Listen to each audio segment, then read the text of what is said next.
Hola, ¿cómo andan? Placer, bueno, estar nuevamente con ustedes. Vamos a hacer este video sobre cómo transformar mi corazón en el corazón de Jesús, ¿no? Entonces vamos a una oración en nombre del Padre, del Hijo, del Espíritu Santo.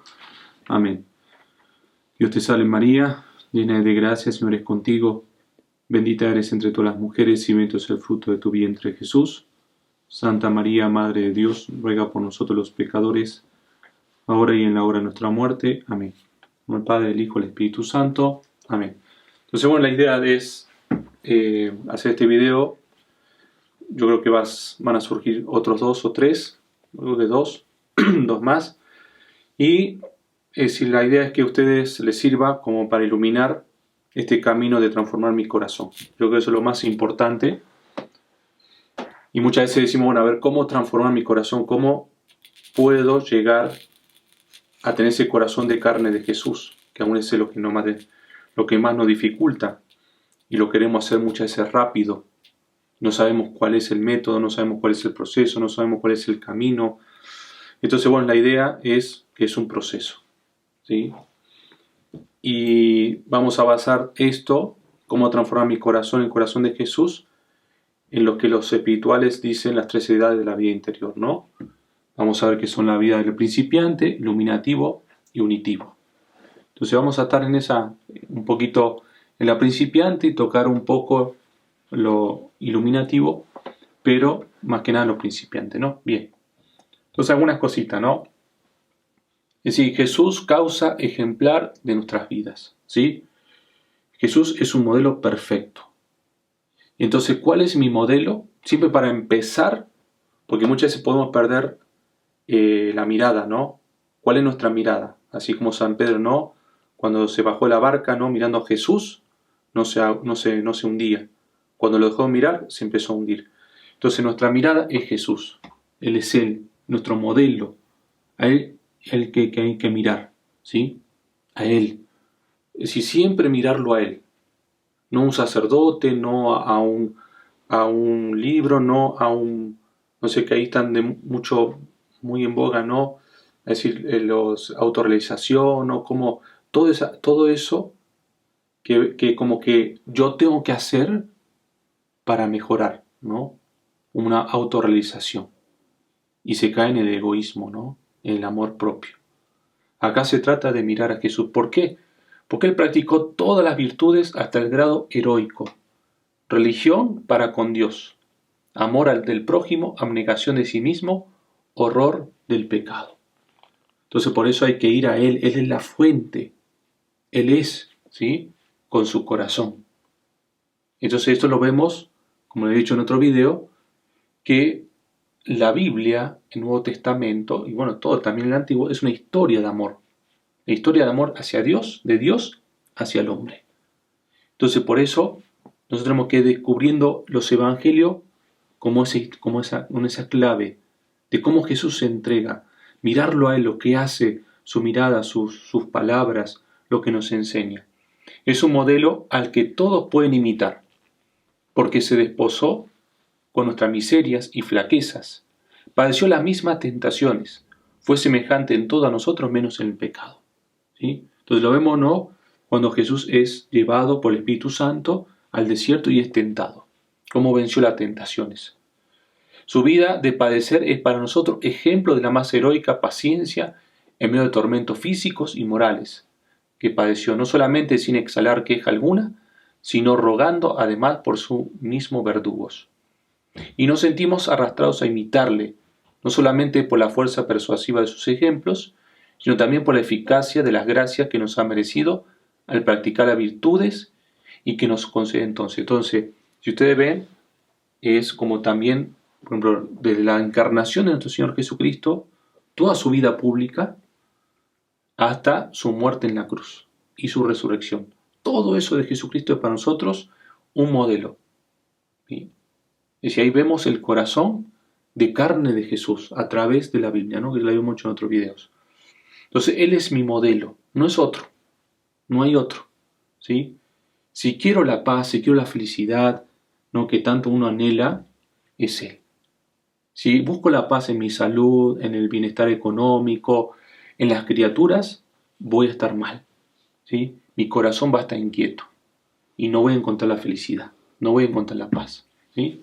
Bien. Otra cosa, ¿no? Otro punto, la única cosa necesaria, ¿sí? La única cosa necesaria, la vida interior, ¿sí? Esa es la única cosa necesaria. ¿Cuál es lo que yo me tengo que afanar? ¿Qué es lo que yo tengo que trabajar? Es la vida interior. Eso es lo más importante, ¿no?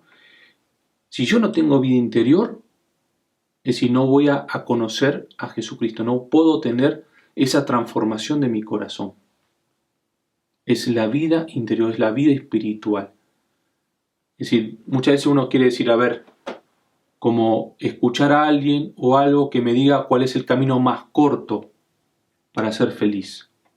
Y entonces vamos como picando un lado, el otro, ¿no? Como viendo a ver qué es lo más fácil para llegar a la santidad, ¿no? Y es un proceso. Claro que uno llegará más rápido, otro más lento. Pero es un proceso de conversión. Es un proceso donde hay la única cosa necesaria de mi vida es la vida interior, ¿sí? Por eso es una forma elevada, dice, de la conversación íntima que cada uno tiene consigo mismo, en cuanto se concentra en sí, aunque sea en medio del tumulto de las calles de una gran ciudad, ¿sí? Desde el momento que cesa de conversar con sus semejantes, el hombre conversa interiormente consigo mismo acerca de cualquier cuestión que le preocupa, ¿sí? Entonces, vamos a ver que esto es como un inicio, ¿sí? Esto es muy importante, ¿no? El conversar con uno mismo. Vamos a ver que no es ensimismarse, como que uno se puede quedar uno mismo, ¿sí? No, porque eso también es el egoísmo. Esta conversación íntima consigo mismo tiende a convertirse en conversación con Dios. Y poco a poco tiende a buscar a Dios en todo y reemplazar al egoísmo por el amor de Dios y por el amor de las almas en Dios.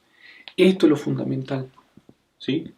Esta conversación íntima conmigo mismo se va a ir transformando, como dice acá, en una conversación con Dios, poco a poco.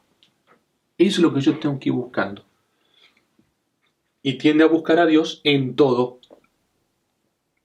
Porque si uno ve, es decir, lo que uno hace muchas veces es ensimismarse, ¿no? Lo que yo decía otra vez, ¿no? El buscarse a uno mismo, pero para satisfacer mis necesidades. Como que todo el mundo gira en torno mío. Hasta Dios tiene que girar en torno mío. No.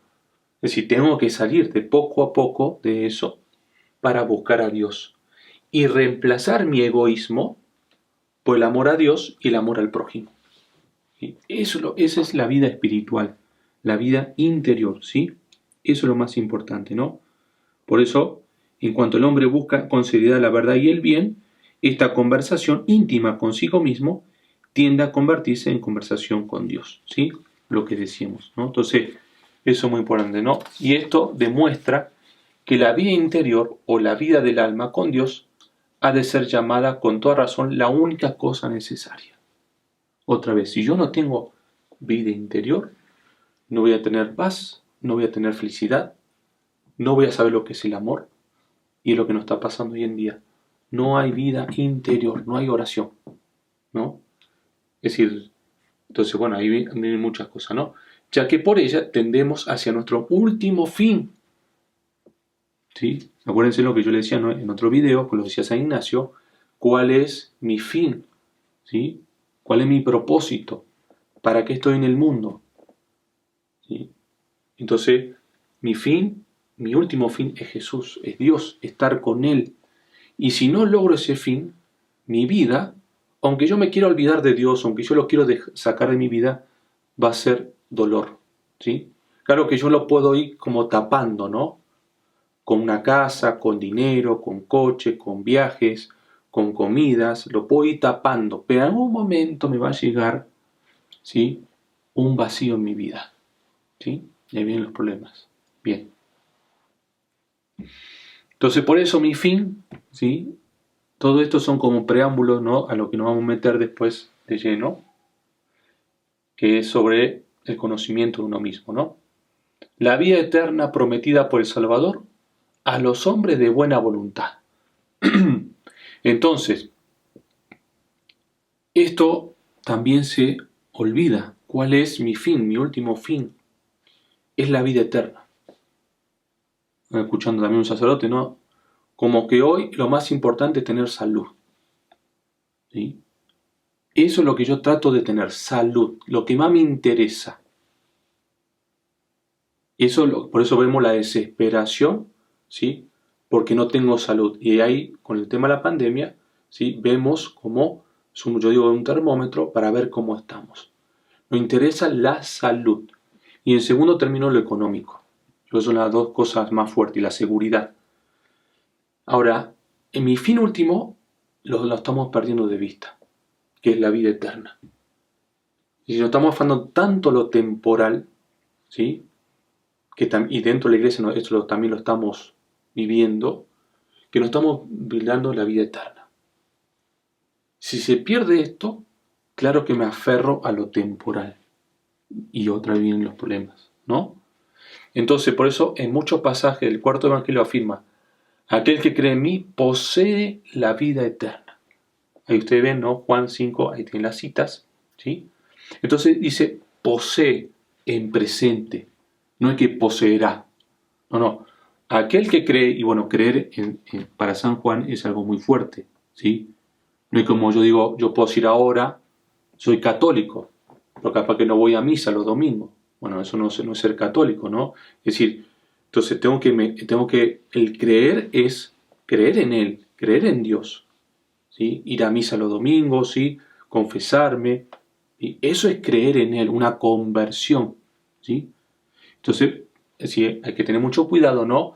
De cómo uno se llama, ¿no? Entonces, bueno, esto es muy importante, ¿no? El que cree en mí ya posee, ya tiene la semilla de la vida eterna, ¿sí?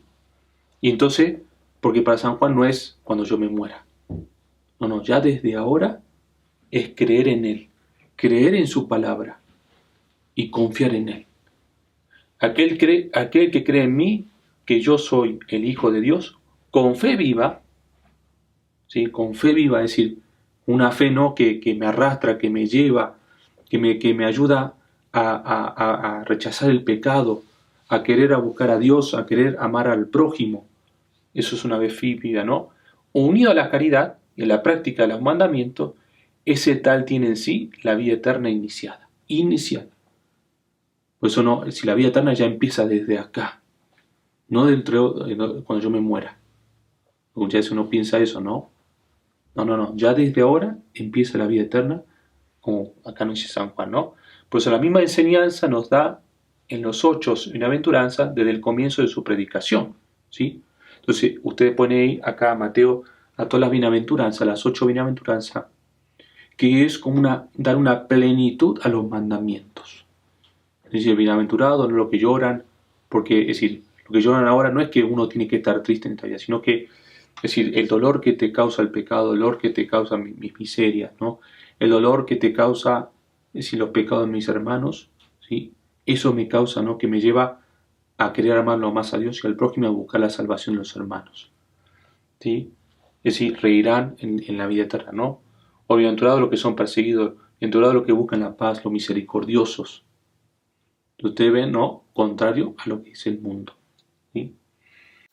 Entonces, ahí tenemos, ¿no? Amadísimos míos, nosotros somos ahora hijos de Dios y lo seremos un día todavía, bueno, dice ahí, y lo que seremos un día todavía no ha sido manifestado. Si todavía con la razón no podemos comprender lo que Dios tiene preparado para nosotros. Es decir, imagínense, ¿no? Si Jesucristo, por eso es mi modelo, porque Él resucitó, ¿sí? Resucitó en cuerpo, resucitó en alma, ¿sí? Y entonces Él ya está en la gloria del Padre, como Hijo, con su humanidad. Eso es lo que nosotros estamos llamados, a resucitar con Él. Y esa es mi esperanza. Si yo pierdo de vista eso, claro que hay que hacer oración, porque no me entra en la cabeza si no lo vivo, no lo experimento, no lo veo. Entonces me cuesta pensar en eso. Yo me afano por lo que veo, ¿sí? Es decir, Es decir, la comida, el dinero, mi trabajo, eso me ocupa todo el tiempo, porque es lo que veo, ¿sí? Pero también tengo que pensar en esto, y para pensar en esto tengo que hacer la oración. Vida interior, si no, no se entiende, ¿sí? Bien. Por eso el germen de la vida interior, o de la vida eterna, perdón, está en nosotros. No es que algo que viene de afuera, sino, acuérdense lo que decíamos anteriormente, el que cree en mí ya posee la vida eterna, ¿no? Ahora, esto es lo que el Salvador dijo a la samaritana, según San Juan 4, 5, 26. Si conocieras el don de Dios y quién es el que te dice dame de beber, tú se lo hubieras pedido y él te hubiera dado un agua viva, ¿sí? Entonces, él no quiere dar esa agua viva. Por eso es importante conocerlo a él, quiero decir así, conocerlo a él. Ahí está la felicidad, conocerlo a él. Él no quiere dar esa agua, ¿sí? Pues dice, dame de beber, Señor. Hay que pedirlo, ¿no? Ahora, si alguno tiene sed, que venga a mí y beba. El que cree en mí, río de agua viva correrán de su pecho. Y esto lo decía San Juan 7:37, lo vamos a ver. Esto se ve, ¿no? No lo vamos a ver ahora. En Juan 19, cuando Jesús es traspasado, que sale sangre y agua. El que cree en mí tiene la vida eterna, lo que decíamos anteriormente, ¿no? No solo la poseerá más tarde, sino que en cierto sentido la posee ya, porque la vida de la gracia es la misma vida eterna iniciada. Por eso estar en estado de gracia es fundamental. Huir del pecado mortal. Y si estoy en pecado mortal, confesarme, ¿sí? Y también los pecados veniales. Por eso el reino de Dios no viene a vista de ojos. Y no se dirá, aquí está o está allá. Porque mirad, el reino de Dios está en medio de nosotros, o dentro de vosotros. Lucas 17:20. Es decir, el reino de Dios está ya dentro de nosotros. Y es una semilla como una semilla de mostaza. Y esto, es decir, por eso es una consecuencia de que cuando nosotros nos muramos, tengamos ese juicio con Dios, y ahí va a ser. Entonces pasa al banquete. ¿Y cómo conocemos que hemos recibido ya esta vida que ha de durar perpetuamente? San Juan dice, sabemos que hemos pasado de la muerte a la vida si amamos a nuestros hermanos. Eso es una... Ahora, no es algo filantrópico, ¿no? Porque eso no se trata de eso. Pues para amar a mi hermano tengo que amar primero a Dios. Ese es yo creo que el gran engaño muchas veces que tenemos, ¿no? Es decir, como que nos afanamos por la pastoral. Pero oración no hace falta oración, ¿no? Eso es para los monjes, ¿no? Entonces no tenemos vida interior. Lo más importante es la pastoral. Entonces me afano por lo pastoral pensando que estoy haciendo un bien, pero eso es el amor propio. Porque la pastoral debe nacer de la oración, de la contemplación, de la transformación de mi corazón para amar a mi prójimo. Si no, ¿cómo yo amo a mi hermano? ¿Sí? Es decir, es imposible porque el amor viene de Dios. Yo no sé amar, ¿sí? Entonces el amor viene de Dios. Y entonces Dios me va transformando mi corazón y de esta manera voy a amar a mis hermanos, ¿sí? Entonces, bueno, agua con eso. Entonces ahora vamos a iniciar con esto, ¿sí? Que es la purificación, que es lo que yo creo más nos va a llevar, ¿sí?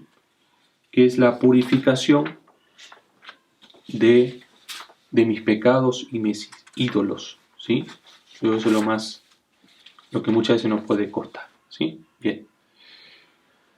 Entonces acá tenemos un punto muy importante que es diferente a lo demás, ¿no? Lo que hacíamos alusión a los principios, ¿no? La necesidad del conocimiento de uno mismo. Esto es fundamental, ¿sí? El conocerme a mí mismo. Es decir, esto me puede llevar, porque a veces yo no me conozco a mí mismo, me puede llevar toda una vida, ¿sí? Es decir, necesidad del conocimiento de mí mismo. Entonces, quien no se conozca, imposible moralmente es que pueda perfeccionarse. Es decir, entonces, si yo no me conozco a mí mismo, ¿cómo voy a tratar de perfeccionarme? Y eso es lo que muchas veces me cuesta. ¿En qué sentido? No. Si yo no tengo vida interior, conocerme moralmente no lo puedo saber. ¿Sí? voy a llegar, yo puedo saber, bueno, algunas veces soy quejoso o tengo mal carácter, ¿no? Que insulto mucho, digo muchas groserías, que me llevo mal con tal persona, no, puedo saber algo, ¿sí? Porque voy a misa los domingos, entonces tengo un cierto conocimiento, pero es solamente lo superficial. Tengo que seguir, tengo que seguir trabajando interiormente, tengo que seguir metiéndome en el corazón, en mi corazón. Y eso es un trabajo de la vida interior. Por eso, si yo no me conozco, no puedo perfeccionarme. Porque se forjará ilusiones acerca de su estado y vendrá a caer ora en un optimismo presuntuoso. Por ejemplo, yo soy bueno, no mato, no robo, ¿sí? Voy a misa los domingos, ¿sí? Entonces ya me creo que soy bueno o buena. O, entonces, creyéndose ya perfecto, ora en el desaliento, que exagera las faltas y pecados, ¿sí? Entonces, como no me conozco y veo que algo que está mal en mí, ¿sí? Pienso que ya soy lo peor, que ya no sirvo para nada, que Dios no me quiere, ¿sí? Ahí tenemos los dos extremos, que son muchas veces los escrúpulos. En ambos casos el resultado es el mismo, o sea, la inacción, o por lo menos el cesar en la energía y continuidad del esfuerzo, ¿sí? La tibieza. Entonces los dos caminos me llevan a la tibieza. Porque yo me creo que soy bueno, entonces no me acerco a Jesús, ¿sí? Porque como que no lo necesito, ¿no? Con la misa dominical ya creo que ya estoy bien, ¿sí? Estoy hablando, ¿no? de muchos católicos, muchas veces nos pasa eso, porque no se lo explicamos como sacerdotes, ¿sí? Porque no me estoy refiriendo a los que están alejados de Dios, ya eso es otra cosa, ¿sí? Me estoy dirigiendo muchas veces a los que están en la iglesia, ¿sí? O también lo otro, ¿no? Como ya soy el peor, soy la peor, ¿no? Ya para qué rezar, no voy a cambiar, así soy, me lleva a la tibieza, ¿sí? Entonces, aguas con eso, ¿no? Entonces, por eso, el objeto del conocimiento de mí mismo, ¿no? Ahí dice, ¿no? Para que ese conocimiento sea más eficaz, es menester que comprenda todo cuanto hay en nosotros, buenas cualidades y defectos, dones naturales y sobrenaturales, inclinaciones y repugnancias. Es decir, todo esto es muy importante, ¿no? Y juntamente la historia de nuestra vida, de nuestras faltas, nuestros trabajos, nuestro adelantamiento, hemos de estudiar todo ello sin pesimismo, pero con imparcialidad, con recta conciencia iluminada por la fe. Es decir, ¿por qué? Ahora vamos a ver, ¿no? Mis buenas cualidades. Es decir, o mis dones naturales. Por ejemplo, yo sé, no sé, soy muy lúcido, ¿no? O por ejemplo, leo muy rápido y retengo muy bien. Bueno, eso puede ser buenas cualidades, pero no viene de mí. Es una gracia, es un don que Dios me dio para ponerlo. ¿Yo lo puedo reconocer? Sí. Ese aún es el talento que Dios me dio. Pero hay una línea delgada en creérmela que es mío, ¿sí? No, está al servicio porque Dios me lo dio, lo tengo que poner al servicio, ¿sí? Por eso se han de comprobar, sinceramente, sin falsa humildad, las buenas dotes con que Dios nos ha adornado. Entonces ir reconociendo, por eso el conocimiento también de mis cualidades, ¿no? Para poner al servicio de Dios. Eso es muy importante, ¿no? Dice, no para vanagloriarnos, sino para dar las gracias convenientes al que nos la ha dado, y para cultivarlas cuidadosamente. Son ellas los talentos que nos ha confiado el Señor, y de los cuales no habrá de pedir cuenta. ¿Sí se dan cuenta, no? Entonces, esta buena cualidad que Dios me lo dio por algo, ¿sí? Y entonces es una responsabilidad. Acuérdense que al que más le dio, más se le pedirá. Pero también es menester mirar, acá viene muchas veces lo difícil, valerosamente de frente nuestras miserias y pecados, ¿sí? Es decir, sacado de la nada, hacia ella tendemos sin cesar, no podemos subsistir ni obrar sin el concurso de Dios. Entonces, Esto también es muy importante, nuestra miseria y nuestro pecado, verlo de frente, no tener miedo, ¿sí? Y eso me doy cuenta con mi vida interior, me doy cuenta de muchas cosas. Pues admitamos primeramente que el conocimiento perfecto de sí mismo es cosa difícil, porque es adentrarme, es decir, como ir sacando, ¿sí?, todo lo que nos obstaculiza, es decir, como estamos en la superficie, ¿no? Y vamos, que hay mucha, aún así suciedad, ¿no? Pero vamos viendo, vamos profundizando y vamos que vamos viendo otras suciedades debajo de eso, que no se ve muchas veces, pero están ahí, ¿sí? Bien. Por eso, el defecto o pasión dominante, esto es fundamental, ¿sí? ¿En qué consiste? ¿Sí? Es el que en cada uno tiende a prevalecer sobre los demás y en consecuencia hacerse sentir en nuestra manera de opinar, escuchen, de juzgar, simpatizar, querer y obrar. Ahí cuando uno se empieza a conocer cuál es mi defecto o pasión dominante. Si yo me tengo que a ver cómo opino, cómo juzgo, qué es lo que me gusta, qué es lo que no me gusta. Yo por eso tengo que meditar como me salgo, ¿no? A ver cómo yo opino, ¿no? Me gusta tener siempre la razón, ¿sí? Si me contradice me enojo. Sí, todo lo que yo tengo que ver es cómo me relaciono con los demás. Eso me da un conocimiento de mí mismo. Cómo me relaciono con mi esposa, con mi esposo, con mis hijos, con mi nuera, con mi suegra, con mis abuelos, con mis amigos, con mi novia, con mi novio, con mi jefe, no sé, con lo que ustedes quieran. Yo ahí tengo que descubrir, es decir, qué es lo que... Ah, me doy cuenta de esto, ¿no? De que soy enojón, que no me gusta que me contradigan, o me gusta ser el centro de atención. Entonces me gusta que me escuchen, pero yo no que escucho. Ah, me doy cuenta de eso. Y aún ese duele, ¿sí?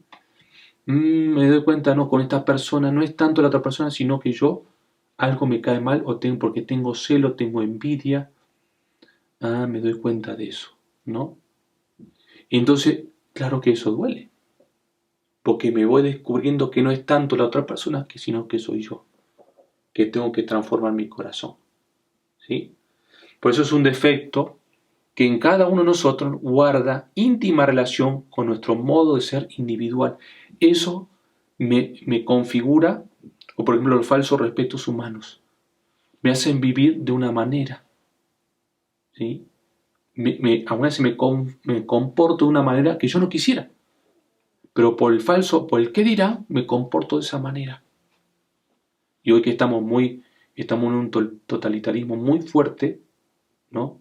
Que si uno dice algo en contra o algo contrario, ya te tachan, ¿no?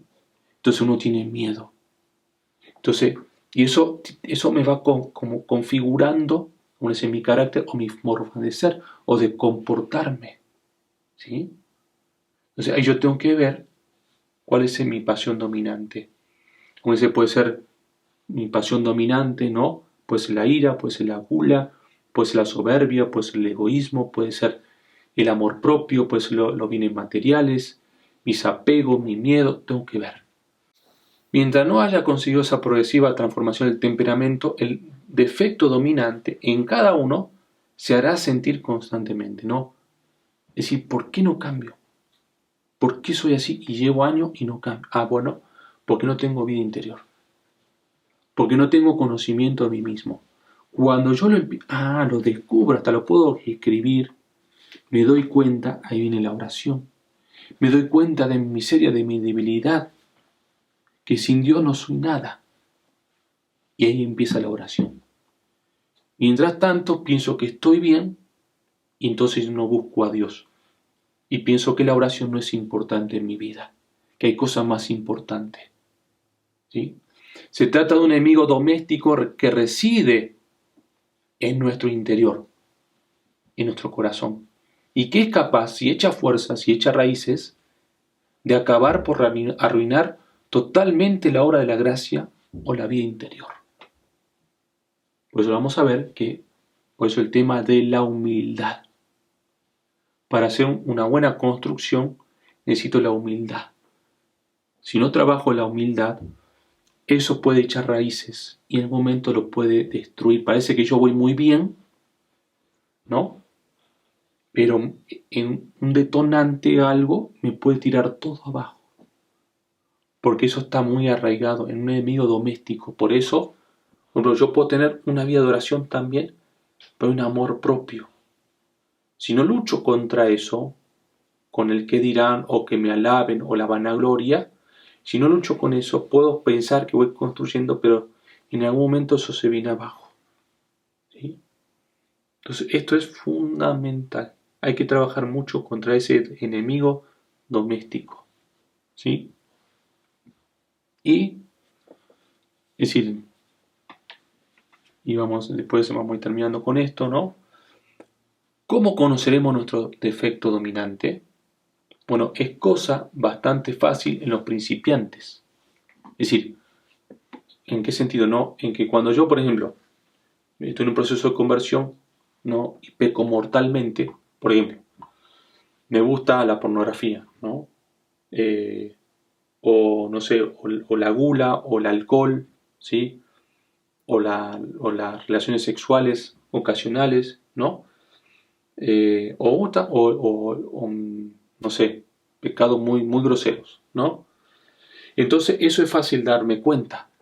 Tengo a lo primero, ¿no? Lo principiante, de eso se trata. Bueno, tengo este defecto, tengo esta miseria, tengo estos apegos, ¿sí? Si son sinceros. Pero más tarde el defecto dominante ya no aparece tan claro. Se esfuerza por ocultarse y tomar aire de virtud. Entonces, es decir, cuando yo voy, bueno, ya no peco mortalmente, ¿sí? Bien, gracias a Dios. Pero tengo ese defecto dominante todavía. No me puedo como tranquilizar. ¿Sí? No. Porque ahora eso hay que seguir profundizando. Porque eso está muy profundo. ¿Sí? Mi defecto, mi pasión dominante. ¿Sí? La soberbia se viste de apariencia de magnanimidad y la timidez con vestido de humildad. Entonces, agua con eso. Por eso se esfuerza por ocultarse y tomar aires de virtud. Decíamos, ¿no? Antes yo puedo ser muy apostólico, ¿no? Yo hago muchas cosas, ¿no? Sí, porque me llaman, porque soy buen orador, porque sé decir esto, ¿no? Y me van llamando de todos lados, ¿no? Y sí, yo tengo que, ¿por qué? Por mis hermanos, ¿no? Estoy poniendo un ejemplo, ¿no? Haga que la soberbia se viste de apariencia de magnanimidad, ¿sí? Y eso no tiene fruto. Y eso me va creando como un ego. Yo, ¿no? A mí me siguen, ¿no? Entonces, aguas con eso. Y la timidez, es decir, no, es decir, yo como que no sirvo para esto, no, yo no puedo, a mí no me van a escuchar, es lo contrario, ¿no? Con vestido de humildad. Y si no, yo no hablo porque si no, pues quiero ser humilde. No. Por eso es difícil, ¿no? Entonces, ¿cómo hablar? Bueno, eso es un proceso, ¿sí? Para dar con él, lo primero es pedir luz a Dios. Pedirle luz a Dios, ¿no? Por eso cuando uno necesita, vamos a ver, el tema de la oración, de un método, para pedir luz a Dios y que me ayude a descubrir mi defecto dominante. Él solo lo puede hacer, el Espíritu Santo. Por eso después es muy importante preguntarse esto. ¿A dónde van mis ordinarias preocupaciones? Al despertarme por la mañana y cuando me encuentro a solas, ¿cuál es el blanco de mis pensamientos y mis deseos? ¿Sí? Entonces por eso, ¿no? Y acá también, para conocer el defecto dominante debo uno preguntarse, ¿cuál es generalmente la causa de mi tristeza y alegrías? Entonces, si ustedes ven, son preguntas que son fundamentales. ¿Qué es lo que se me va durante el día en mis pensamientos? ¿Cuáles son mis miedos? ¿Cuáles son mi tristeza? ¿Cuáles son mis angustias? ¿Sí? Así ahí dice, ¿no? Mis pensamientos y deseos, mis tristezas y alegrías. Porque ahí descubro que muchas veces está mi ego. Me fijo mucho en mi yo. ¿Sí? Eso, ¿cuál es el motivo ordinario de mis acciones? el origen corriente de mis pecados, no de una u otra falta accidental, sino de los pecados habituales que crean en mí como un estado de resistencia a la gracia. ¿Sí? Por eso, ¿cuál es el motivo ordinario de mis acciones? ¿Sí? Por eso, ¿qué piensa de esto mi director? ¿Cuál es su opinión? Mi defecto dominante, ¿sí?, es el mejor juez que yo. Muchas veces por eso necesito un director espiritual, porque yo no me doy cuenta o no me quiero dar cuenta. ¿Sí? Entonces dice, y con esto terminamos, dice, muchas veces nuestro director ha descubierto este defecto, antes que nosotros mismos. Quizá ha querido hablarnos de él en diferentes ocasiones. ¿Le hemos escuchado o más bien hemos pretendido excusarnos? Además, ese defecto, si ha llegado a echar hondas raíces, experimenta particular repugnancia en dejarse desenmascarar y combatir, porque pretende reinar en nosotros. Una persona que ha llegado, por ejemplo, a una sed de vanagloria muy grande, y que sea muchas en los sacerdotes, ¿sí?, no solamente en los laicos, es difícil o no se quiere dar cuenta, ¿sí?, porque va subiendo en ese ego y es difícil que se dé cuenta. Se va a dar cuenta en un momento, si se da, y la caída va a ser dura.